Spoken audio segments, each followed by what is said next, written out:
Welcome to The Hook with Sarah Larsen. I am excited to introduce my guest today, Chuck Worley with Worley's Home Services. Chuck, I appreciate you taking the time to talk to me today. Can you tell us a little bit about what you do? Sure. Well, I'm flattered that we're doing this. Yeah, so I own Worley's Home Services. We do heating and air conditioning, electrical, plumbing, crawl space encapsulations, insulate attics, spray foam. There's pretty much everything. Every home service, which is why we named it Worley's Home Service, because we kind of do everything. I was raised by a Navy chief in Norfolk, and he kind of could do anything. I mean, all the neighbors, and he gets home from being a E8, a senior chief in the Navy, and he's out building an addition on the back of a house. Like, he could just, my dad's one of my heroes. He could just kind of do anything, build it from roofing to siding to, he just kind of does everything. So when I got into the home service business, people would say, hey, can you do this? So I do a great job and had a great experience. They're like, can you do gas piping? Can you do electrical? Can you do this switch for me? So once they have a great experience, they want to keep calling you back for stuff. So we just went out and got our other master's cards and stuff to be able to do those other trades. And that's kind of how we morphed from heating and air to kind of everything now. Yeah. So. Well, and if you're here on the Virginia Peninsula, for sure you have seen the green and orange Worley's trucks driving around. There are a lot of them, and you are keeping very busy. We are busy, man. We've been extremely blessed. It's been a great, sometimes hard ride over the last couple of years. I grew up in Norfolk. Okay. And went to St. Pius on Little Creek Road, and then went on to Norfolk Catholic. Had a short stint at Norfolk State. College was not penitentiary. No, yeah, Norfolk State University. Right. Great school. I just wasn't ready for college, and I ended up wrestling there for a couple of years, and then got recruited. I was a state champ in high school in wrestling and track, so the apprentice school has a Division III college inside of the apprentice school. But they teach you trades, whatever that trade is. I was blessed to get the heating and air conditioning trade. I was I believe the 9th or 10th graduate from that program. It's probably the youngest apprenticeship. Of course, welding is the oldest, ship fitting, but heating and air was a new trade that they started out, probably in the 80s. That was a tough trade. Again, I was not a school guy, but I did make it through the apprentice school. Barely. I probably got the lowest GPA to ever graduate, but I did graduate. Yeah. It was a great program. What I'm trying to teach kids now, and of course anybody under 30 is a kid to me. The older we get, the older that number goes up. Yeah, I know. So I've been trying to teach these kids that, look, man, you could have a great trade. I mean, my top professional plumbers and HVAC guys and electric, I mean, they're making 80 to 100 grand a year. You can make good money in this trade if you're not afraid to grind. You got to work, Right. And so when I went through the apprentice school, I did not realize the value of it until I was through it, and then opened up my own company and realized, oh man, I can do okay. I can support a family with this, trade. I don't have to be a doctor or a lawyer or whatever. I can make decent money and take care of my family. And so going through the apprentice school changed my life forever. I mean, it just taught me a trade.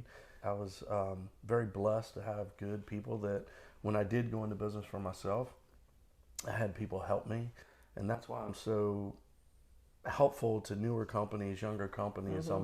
It's like, look, don't be a plumber and do CPA. Like, you need to hire a CPA. Like, you need to hire a bookkeeper. You are a plumber, not a bookkeeper. So, like, trying to help these younger guys, I feel like if we help our competitors or smaller guys trying to get bigger, because everybody calls me. They see us growing like crazy, so they're always asking questions, and I love helping people. So I feel like if we raise the standard of our industry, it's going to only make our industry better. So did you start your first business out of college, or right out of the trade school? After I came out of the apprentice school, I went to work for a couple people. I mentioned my dad earlier. Character, integrity, and doing the right thing were something that I was taught really early. And a couple of the companies I worked with did not necessarily have the ethics that I was raised with, and cutting corners, and I'm just not about that. I want to do the right job, and the only way I'm going to be able to control that is if I own it, and that's why I opened my own company.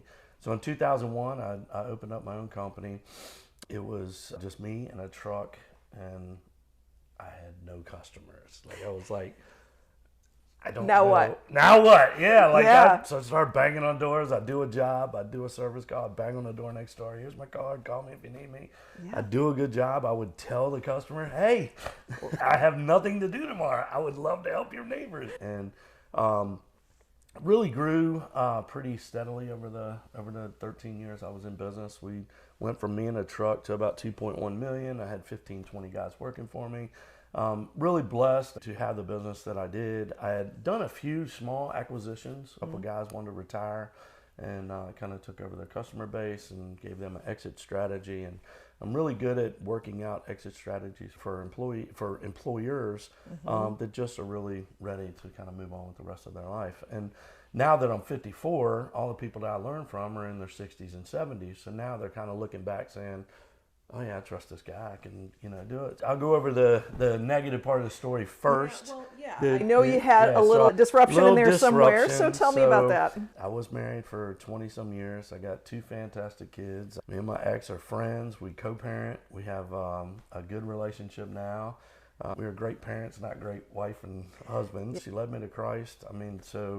Gave me 2 great kids and led me to Christ, so I can't really hate her because it's, 3 things I've never given up. Went through a divorce in 2000. It was a long, drawn out, negative 4 years. We finally divorced. A lot of debt and a lot of stuff, so I ended up selling off my company for $1 with the agreement that he would pay off my debt. So I got $1. Me and Lisa split, and then he would pay off the debt and didn't. So what happens to the debt? Everything's got my name on it. Everything's tied to you. Yeah, and that was in 2013. So I worked there for a year. I was $1 million salesman again. I was trying to get back on track, and then started getting phone calls and judgments and all this stuff. And I had an 803 beacon score when this started. Yeah. So when it got to 400, I figured out something was going very badly. So all this debt that some I knew, some I didn't know, that was just attacking me. And so I was forced into a Chapter 7, which basically, it's not a reorganization. No, it was it's bad everything. enough that they're like, okay, you're an idiot. You got to wipe it all out. So Chapter 7 in 2015. When I was going through that divorce, I was sitting in bankruptcy court. Again, I told you, character, integrity, always doing the right thing. Yeah. I'm sobbing in this courtroom going through this bankruptcy and divorce. And it was just a negative 2015. So I'm sitting in court, and they're doing the bankruptcy thing, and I'm sobbing. Like, I am just, because this is not who I am. I pay my bills. I had an 803 beacon scar. I got this, like, waterfall feeling, like water just kind of washed over me, and got this total peace that, Chuck, we are going to pay these people back. And I'm like, what are you talking about? I can't even pee in a cup. Like, I don't even have a cup. God just gave me this peace. It just kind of washed over me. I said, it's going to be fine. We're going to pay everybody back. And he gave me that peace because that is who I am. So it took almost 7 years, but last December, like a month or so ago, I wrote a check, pretty sizable check for the 70th, bankrupted on 70 people, and I paid back that 70th person, and it was a significant number. Dave Ramsey is awesome. He's taught me how to pay the small guys off first. So I definitely recommend anybody that hasn't heard of DaveRamsey.com, go there, because it changed my life. Personally, I'm debt free. The only debt I have at 54 years old is my house, and it's, you know what it feels like? I mean, I'm talking over $500,000 of debt. Like, this is not like, oh yeah, I paid off 50 grand. No, it was significant. It was life-changing stuff, but I just felt like God was telling me that we need to pay. And where that money, some of it came from, was we tithe 10% of our business net profits. And I believe that we have been blessed, so blessed, because of what we did in business. So, of course, tithing personally, everybody doesn't have to believe this. It's important I believe it, right? Right. So I do like to show people that, look, tithe on personally, but tithe on your business. It is... God only says, he only asked you to test him in one thing. And tithing was the one test that he said, test me on this, it will work. And I'm telling you, it will change your life. It will change your business. It is just amazing. What we have done in business, going from, in 2016, it was me, Chase, a guy in a truck. We had one van that wasn't even mine. It was a lease to somebody else, and I was paying the lease payment. Like, we didn't have anything. And 6 years later, we have 75 employees. We did $10.3 million last year. It is impossible. Listen to me. It is impossible to do what we did. So there is only one reason that we did it, and that is because God blessed us. He is just amazing. The people that we have, the amount of people that we have that trust us, it is so important to us. Are we perfect? Absolutely not. Is our company perfect? Absolutely not. We have 75 people. Yeah. When you have that many people, you know, I had a friend of mine tell me, he said, you know how to screw up a perfectly good church? He said, add people to it. How do you screw up a perfectly good business? Add people to it, you know. So, but it is important to us. Our people, I'm going to ask you a trivia question. You're in business, okay. Right? So is it harder now to find a good employee or a good customer? Oh my gosh. Today, I'm fortunate that I don't have that employees is true. these That days. is true. But I did 5 years ago. Right. I had a business, and, Right. and honestly, it is hard to find good employees. But if they can trust you as a business owner, I think it's easier to find someone. And especially if you're treating your employees well, this is what my husband and I found, is that because we treated our employees well, they recommended their friends. Oh, yeah, you don't bring absolutely. your friends into a business that you wouldn't want to work for. Yeah, most of our employees are a referral from an employee who works for us. I mean, that is a true statement. I feel like the hardest thing to do now is to find a good employee versus finding a customer. Okay. 10 years ago, let me ask that same question. I know a lot of people are struggling with hiring right now, for 100%. sure. So 10 years ago, the answer is different. Yeah. And I could find employees left and right. I couldn't find a customer. Now, I think it's harder. So focusing on the employees, and again, not perfect by any means. I mean, especially when you have that many employees. One of the reasons that I wanted to grow the business is because it takes more pressure off of each person. Mm-hmm. So if you have 3 guys on call and one guy calls out, you're 33% down. Yeah. If I have 10 guys and one guy calls out, it's only 20% down. So one guy, each of the 4 guys takes an extra call and we're covered. Right. Right. So the bigger we get being on call, I mean, now we just did this, we're not working on Sundays anymore. We don't go on call. So when somebody's interviewing with us and they go home and tell the wife, well, man, this guy offered me this guy offered me this, but this guy said I don't ever have to work Sunday. Where's he going to work? Yeah. Like it's a big deal taking care of the employees and giving them time with their family. One of the magics of our business is my best friend, my son, Chase. So he's always been the yin to my yang. He's the exact opposite of us, which is sometimes fun. He's a quieter guy. He is quiet. I'm definitely on the outskirts of extrovert, and he's an introvert, and they 100% opposite. But our relationship, our magic is building a business together, and me going to get the business. I mean, all the way back to when I started the company, he kind of encouraged me with a push that, you know, Dad, why don't you just open your own company again? I was just a miserable person. I was just upset. And so in 2015, he's like, why don't you just buy a company, open another company? And so we looked at a couple of companies, and I bought this little small crawl-space company in 2016, and he kind of pushed me into it because I'm like, payroll taxes, employees. I'm like, I'm no good at any of that. Yeah. He's like, don't worry about it. I'll take care of that.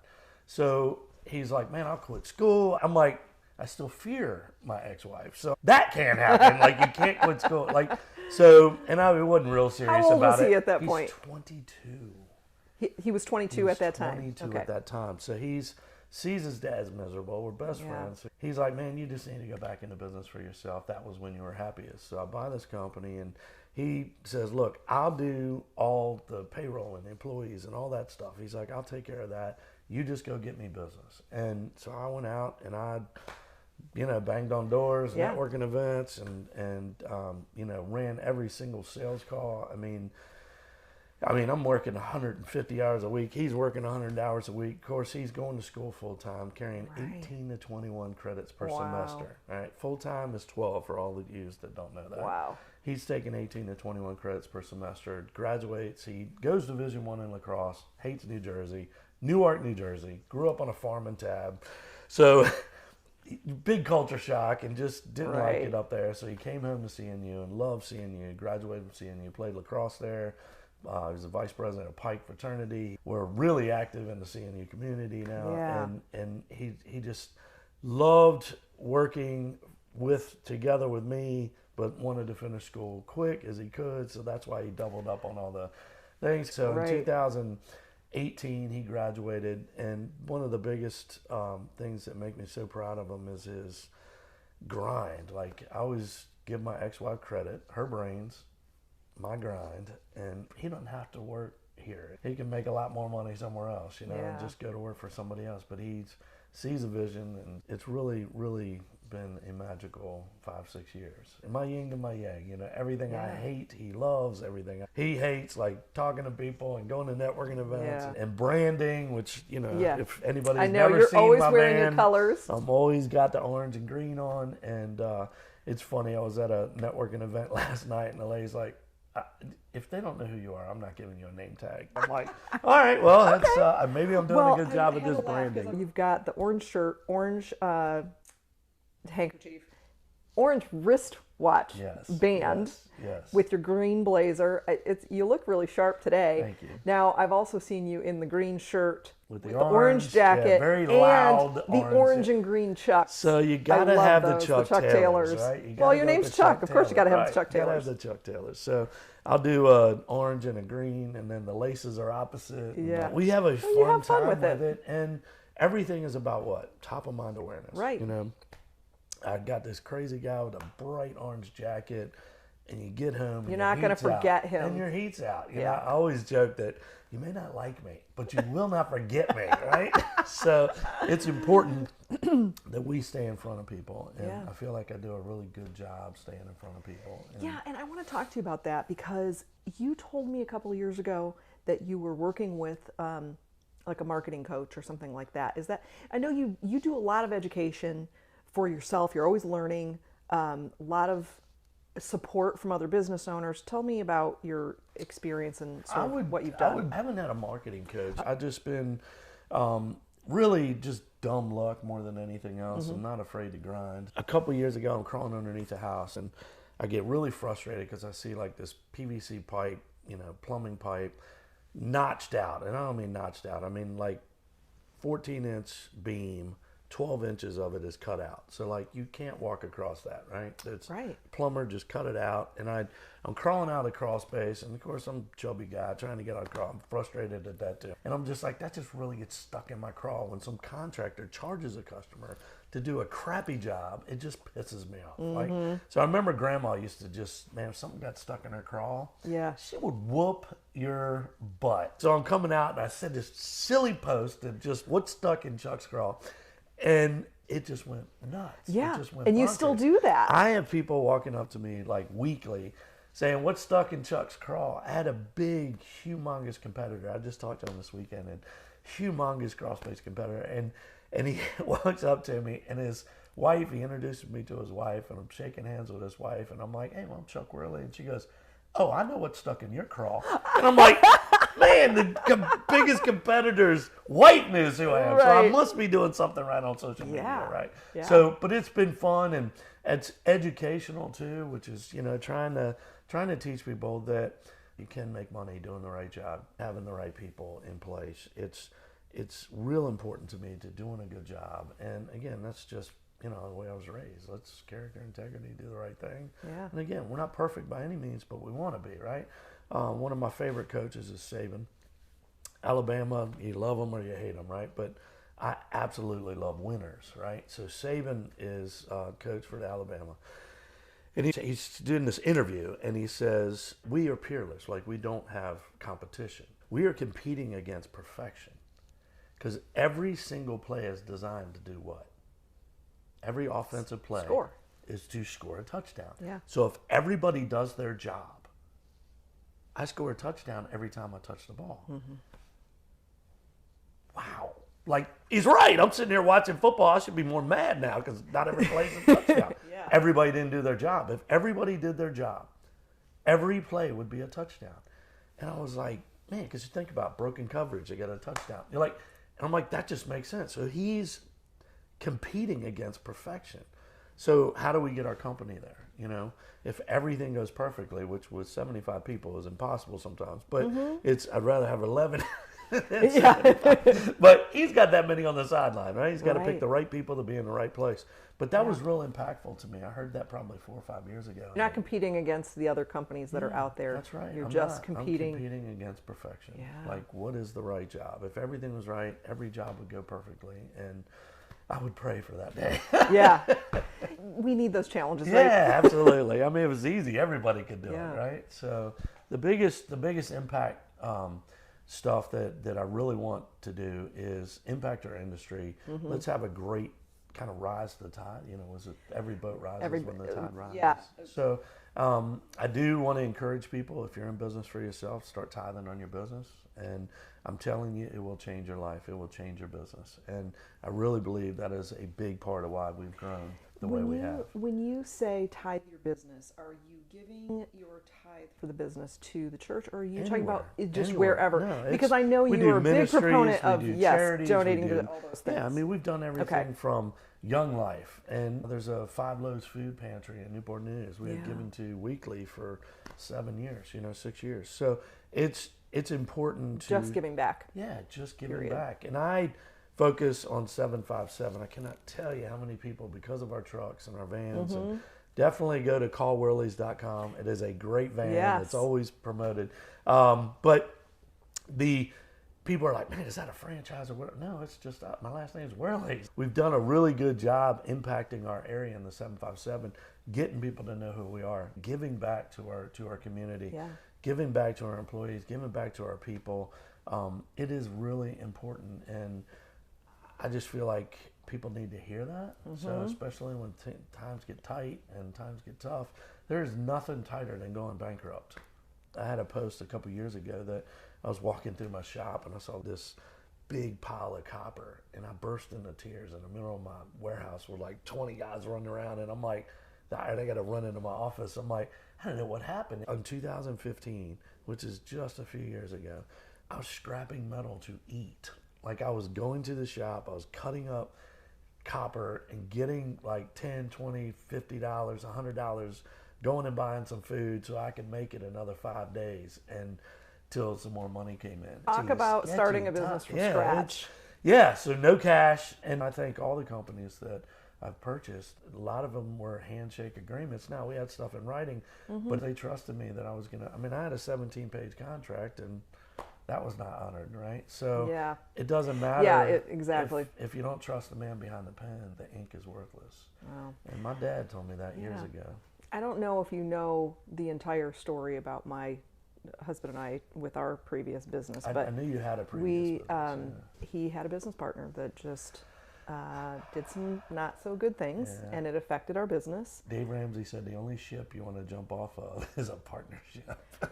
I believe a partnership can be good. You know, Adam and I worked together very well, but I was the support for the business. Right. You know, they owned it together, and we ended up having to get out and signed an agreement that said, okay, we're going to pay X, Y, and Z. We had really the last year just trying to keep the business afloat, gone into our own hole of debt. We owe money to the IRS, and in the agreement, all of those company cards that were in my husband's name were supposed to be transferred to the business. They were supposed to take care of all of that, plus the IRS debt, and we never saw a dime of that. And so I completely understand what it's like to have that stress of the finance hanging over you. We've had all of that stuff has come back to us, and we're still in the thick of it. Right. And it's 5 years. Yeah. So it's February. In a couple of days will be the 8th year. Yeah. And I was very happy to pay all those people back. I'm sure. Again, a joke that you're paying people back. Right, who've already written it off. They've already written off that debt. Yeah, some people are like, yeah, okay. I'm like, but they took it. You're covering somebody else's debt to them now. Yeah, right. Yeah, I joked that I was paying off. So it helped my beacon score 0. But it made me feel better. And I believe sometimes you just need to do the thing that makes you feel good. Yeah, I think it's part of our story. I didn't know that at the time when I'm in tears in bankruptcy court. But but I do know it was part of our story and part of what we were supposed to do. Crazy ride, but well, and ups and downs. I love seeing the growth, and that you're thriving and you're buying up other businesses to help out. Yeah, we're doing exit strategies for guys that are ready to just move on. And how this came out is a couple years ago, a friend of mine died. They had a eulogy, and of course no one was going up to talk, and so they're like, does anybody have anything to say? And I'm telling you, when I started talking about him and the impact that he had on me, and from teaching me Excel spreadsheets to business to, I mean, I opened up my own company and he still came over and helped me.